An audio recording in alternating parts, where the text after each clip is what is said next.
Lecture du livre des Actes des Apôtres. Le jour de la Pentecôte, Pierre, debout avec les 11 autres apôtres, éleva la voix et leur fit cette déclaration.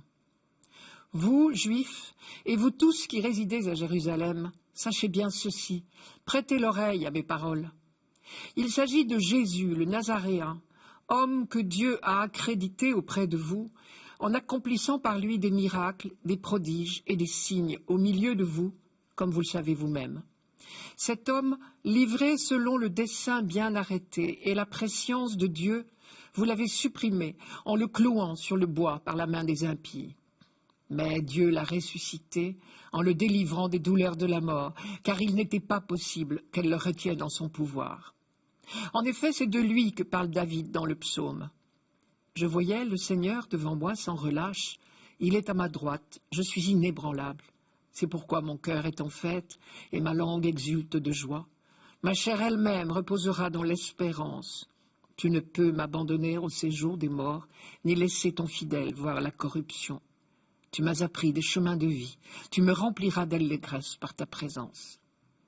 Frères, il est permis de vous dire avec assurance, au sujet du patriarche David, qu'il est mort, qu'il a été enseveli, et que son tombeau est encore aujourd'hui chez nous.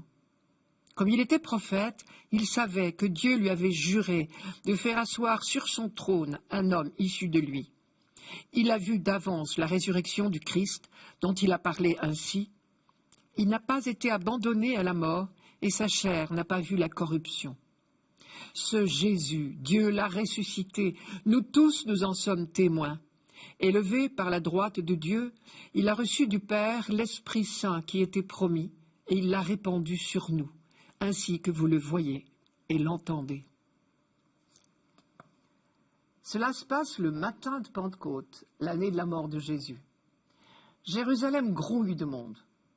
Comme chaque année, des pèlerins sont venus de partout pour cette fête de Pentecôte. Ce sont des Juifs. Et s'ils sont venus en pèlerinage à Jérusalem, c'est parce que, tout comme Pierre et les autres apôtres de Jésus, ils partagent l'espérance d'Israël. Tout au long du trajet, et ils viennent parfois de très loin, ils ont chanté les psaumes en suppliant Dieu de hâter la venue de son Messie. Et précisément, Pierre s'appuie sur cette espérance pour annoncer « Ce Messie que vous attendez, il est venu. Nous avons eu le privilège de le connaître.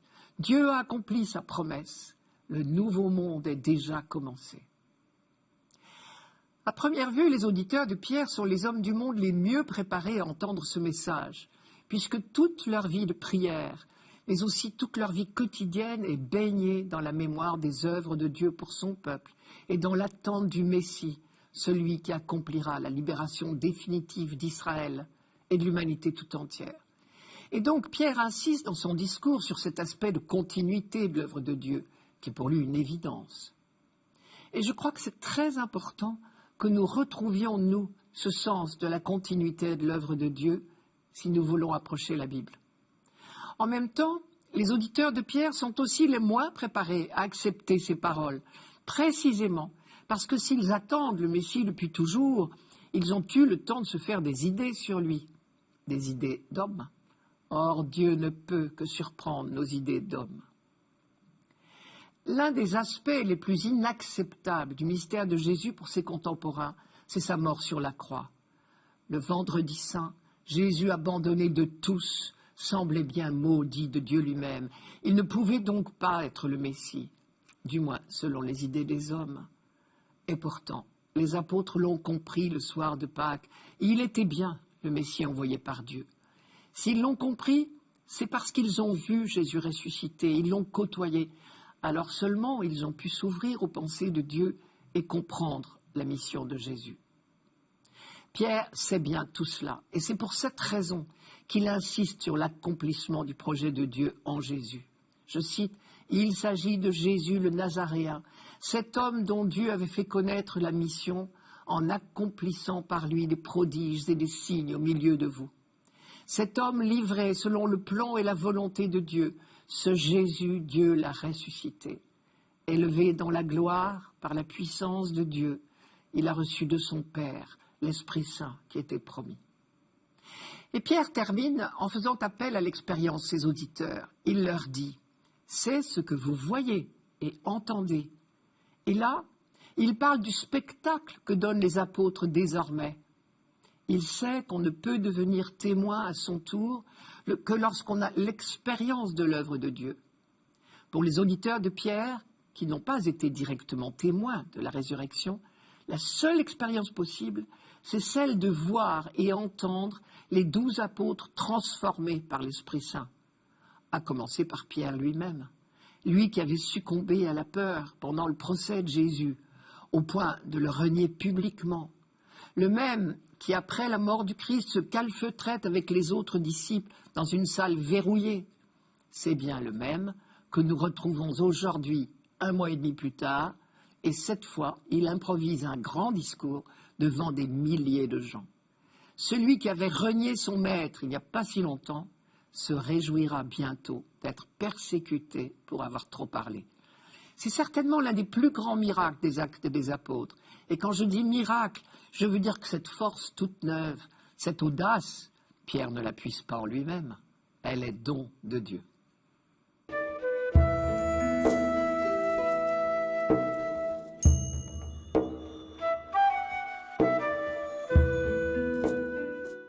Psaume 15. Garde-moi, mon Dieu, j'ai fait de toi mon refuge. J'ai dit au Seigneur, tu es mon Dieu. Seigneur, mon partage et ma coupe, de toi dépend mon sort. Je bénis le Seigneur qui me conseille, même la nuit mon cœur m'avertit. Je garde le Seigneur devant moi sans relâche, il est à ma droite, je suis inébranlable. Mon cœur exulte, mon âme est en fête, ma chair elle-même repose en confiance. Tu ne peux m'abandonner à la mort, ni laisser ton ami voir la corruption. Tu m'apprends le chemin de la vie, devant ta face débordement de joie, à ta droite éternité de délices. Mon cœur exulte, mon âme est en fête. Seigneur, mon partage et ma coupe, je n'ai pas d'autre bonheur que toi. C'est un prêtre qui parle. Ici, le peuple d'Israël est comparé à un lévite, un prêtre, qui demeure sans cesse dans le temple de Dieu, qui vit dans l'intimité de Dieu. La vie des Lévites consacrés au Seigneur offrait une image très parlante de la vie du peuple tout entier. Par exemple, l'expression « Seigneur, mon partage et ma coupe, de toi dépend mon sort » est une allusion à leur statut particulier. Au moment du partage de la Palestine, entre les tribus des descendants de Jacob, partage fait par tirage au sort, les membres de la tribu de Lévi n'avaient pas reçu de part. Leur part, c'était la maison de Dieu, c'est-à-dire le service du temple, le service de Dieu. Leur vie tout entière était consacrée au culte. Ils n'avaient pas de territoire. Leur subsistance était assurée par les dîmes, on pourrait dire le denier du culte de l'époque, et par une partie des récoltes et des viandes offertes en sacrifice. Du coup, on comprend cet autre verset de ce psaume que nous n'entendons pas ce dimanche, mais je vous le donne, la part qui me revient fait mes délices, j'ai même le plus bel héritage. Enfin, ils gardaient le temple jour et nuit, et c'est ce à quoi fait allusion la formule du verset 7, « Même la nuit, mon cœur m'avertit ». On voit bien comment ce statut très particulier, privilégié des Lévites, pouvait être lu comme une image du statut particulier, privilégié du peuple élu, choisi par Dieu pour son service au milieu des nations. Mais on entend également dans ce psaume une toute autre tonalité. On entend les échos d'un danger et la supplication « Tu ne peux m'abandonner à la mort, ni laisser ton ami voir la corruption ». Ce qui prouve que, en réalité, les choses sont moins roses qu'il n'y paraît. On ne sait pas dater la composition de ce psaume. Les circonstances auxquelles il fait allusion pourraient convenir à plusieurs époques différentes. Mais en tout cas, l'appel au secours du début « Garde-moi, mon Dieu, j'ai fait de toi mon refuge » et les affirmations répétées de confiance laissent supposer une période dans laquelle, justement, la confiance était difficile. Cet appel au secours est tout autant une profession de foi. Il traduit un combat terrible, le combat de la fidélité à la vraie foi, c'est-à-dire le combat contre l'idolâtrie, le combat de la fidélité au Dieu unique. Par exemple, un autre verset de ce psaume dit « Toutes les idoles du pays, ces dieux que j'aimais, ne cessent d'étendre leurs ravages et l'on se rue à leur suite. Cela prouve bien que Israël a parfois succombé à l'idolâtrie, mais il prend ici l'engagement de ne plus y retomber. L'affirmation « j'ai fait de toi, mon Dieu, mon seul refuge » traduit cette résolution. Et du coup, on comprend mieux combien l'image du Lévite est parlante. C'est une manière de dire, en choisissant de rester fidèle au vrai Dieu, le peuple d'Israël a fait le bon choix qui le fait entrer dans l'intimité de Dieu. La confiance d'Israël lui inspire des phrases étonnantes. Par exemple, l'expression « éternité de délices » ou bien encore « tu ne peux m'abandonner à la mort ni laisser ton ami, voire à la corruption ». On peut se demander, quand le psaume est écrit, est-il déjà confusément une première amorce de la foi en la résurrection? En réalité, cette affirmation est une supplication, plutôt une plaidoirie. Vous savez que la foi en la résurrection individuelle n'est apparue que très tard en Israël. C'est du peuple qu'il est question ici. Sa survie est en péril par sa faute, l'idolâtrie justement, mais il sait que Dieu ne l'abandonnera pas. Et c'est pourquoi il affirme « Tu ne peux m'abandonner à la mort, ni laisser ton ami voir la corruption ». C'est bien du peuple qu'il s'agit. Par la suite, vers le IIe siècle avant Jésus-Christ, quand on a commencé à croire à la résurrection de chacun d'entre nous, la phrase « Tu ne peux m'abandonner à la mort, ni laisser ton ami voir la corruption » a été relue, bien sûr, dans ce sens.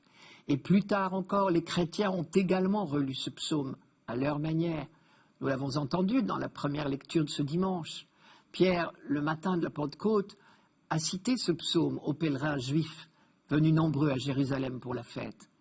Pour leur montrer que Jésus était bien le Messie, Pierre leur a dit, comme David composait ce psaume et disait « Tu ne peux m'abandonner à la mort », sans le savoir, il annonçait la résurrection du Messie.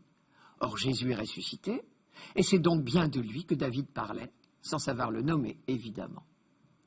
Nous avons là un exemple de la première prédication chrétienne adressée à des Juifs, c'est-à-dire comment les premiers apôtres relisaient la tradition juive en y découvrant tout à coup une nouvelle dimension, l'annonce de Jésus-Christ. Au long des siècles, donc, ce psaume a porté la prière d'Israël dans l'attente du Messie, et il s'est enrichi peu à peu de sens nouveaux. Et ce sera le rôle de la première génération chrétienne de découvrir et de montrer que les Écritures trouvent leur sens plénier en Jésus-Christ.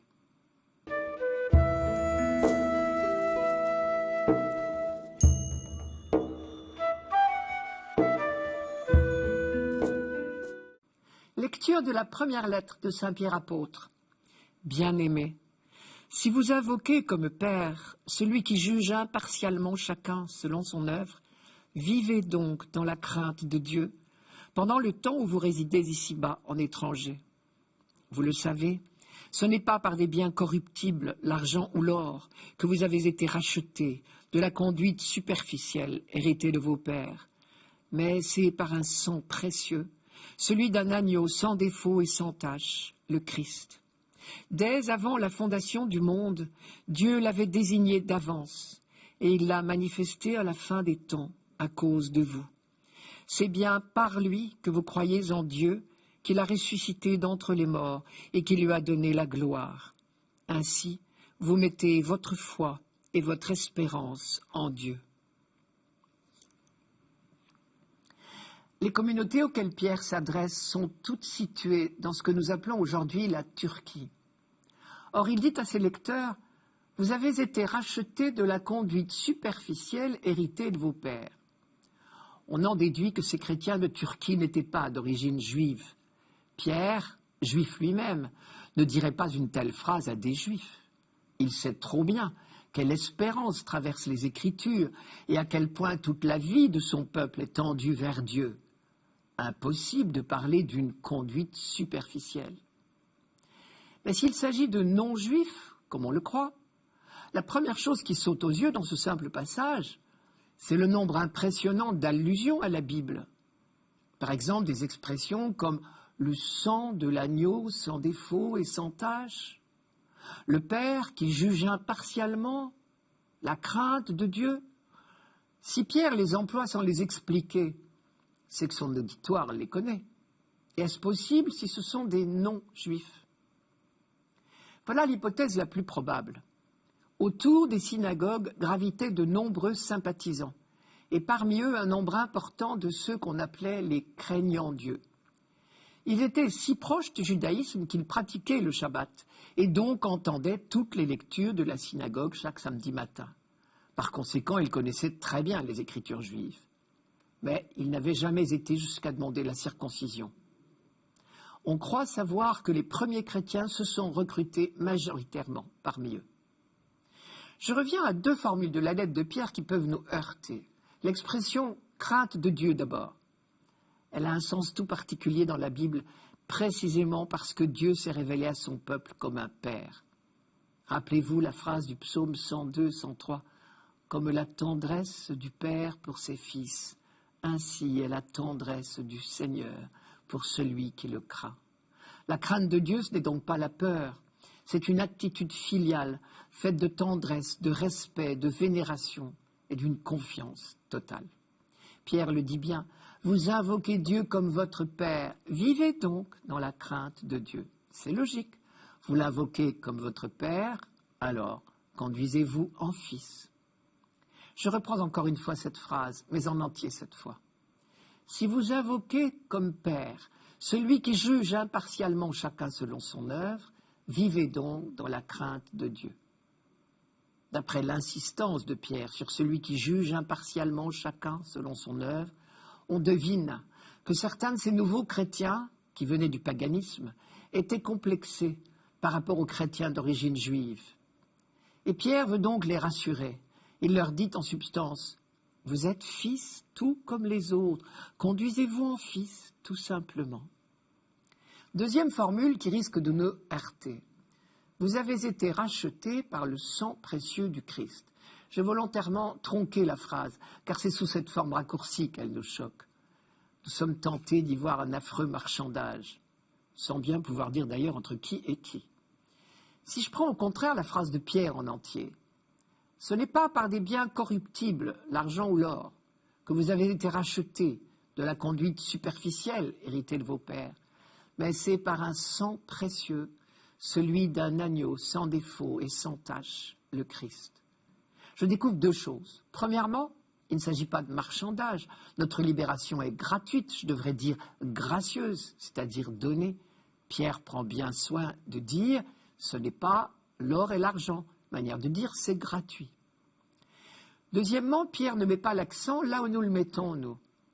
Le sang d'un agneau sans défaut et sans tache, c'est celui qu'on versait chaque année pour la Pâque et qui signait la libération d'Israël de tous les esclavages. Ce sang versé annonçait l'œuvre permanente de Dieu pour libérer son peuple. Et c'est donc, pour un lecteur averti de l'Ancien Testament, un rappel de fête, la fête de la liberté en quelque sorte, d'une liberté en marche vers la terre promise. Or, dit Pierre, la libération définitive est accomplie en Jésus-Christ. Désormais, vous êtes entrés dans une vie nouvelle. C'est encore mieux que la terre promise. Cette libération consiste précisément en ceci que vous invoquez Dieu comme Père. On comprend mieux alors la phrase « Vous avez été rachetés », c'est-à-dire libérés de la conduite superficielle héritée de vos pères. Superficielle, ici, veut dire qui ne mène à rien, par opposition à la vie éternelle. Désormais, parce que le Fils a vécu sa vie d'homme dans la confiance jusqu'au bout, c'est toute l'humanité qui a retrouvé le chemin de l'attitude filiale, qui a retrouvé le chemin de l'arbre de vie, pour reprendre l'image de la Genèse. Paul dirait, vous êtes passés de l'attitude de peur, de méfiance, de l'esclave, à l'attitude de crainte filiale, l'attitude des fils.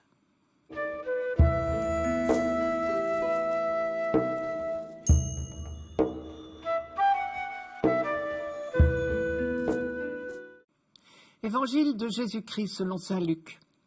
Le même jour, c'est-à-dire le premier jour de la semaine, 2 disciples faisaient route vers un village appelé Emmaüs, à 2 heures de marche de Jérusalem, et ils parlaient entre eux de tout ce qui s'était passé. Or, tandis qu'ils s'entretenaient et s'interrogeaient, Jésus lui-même s'approcha et il marchait avec eux. Mais leurs yeux étaient empêchés de le reconnaître. Jésus leur dit, « De quoi discutez-vous en marchant ?» Alors ils s'arrêtèrent, tout tristes. L'un des deux, nommé Cléophas, lui répondit, « Tu es bien le seul étranger résidant à Jérusalem qui ignore les événements de ces jours-ci. » Il leur dit, « Quels événements ?» Ils lui répondirent, « Ce qui est arrivé à Jésus de Nazareth, cet homme qui était un prophète, puissant par ses actes et ses paroles devant Dieu et devant tout le peuple. Comment les grands prêtres et nos chefs l'ont livré, ils l'ont fait condamner à mort et ils l'ont crucifié. Nous espérions que c'était lui qui allait délivrer Israël. Mais avec tout cela, voici déjà le 3e jour qui passe depuis que c'est arrivé. À vrai dire, des femmes de notre groupe nous ont remplis de stupeur. Quand, dès l'aurore, elles sont allées au tombeau, elles n'ont pas trouvé son corps. Elles sont venues nous dire qu'elles avaient même eu une vision, des anges qui disaient qu'il est vivant. Quelques-uns de nos compagnons sont allés au tombeau, et ils ont trouvé les choses comme les femmes l'avaient dit. Mais lui, ils ne l'ont pas vu. Il leur dit alors, « Esprit sans intelligence, comme votre cœur est lent à croire tout ce que les prophètes ont dit, ne fallait-il pas que le Christ souffrit cela pour entrer dans sa gloire ?» Et, partant de Moïse et de tous les prophètes, il leur interpréta dans toute l'Écriture ce qui le concernait. Quand ils approchèrent du village où ils se rendaient, Jésus fit semblant d'aller plus loin. Mais ils s'efforcèrent de le retenir. « Reste avec nous, car le soir approche et déjà le jour baisse. » Il entra donc pour rester avec eux.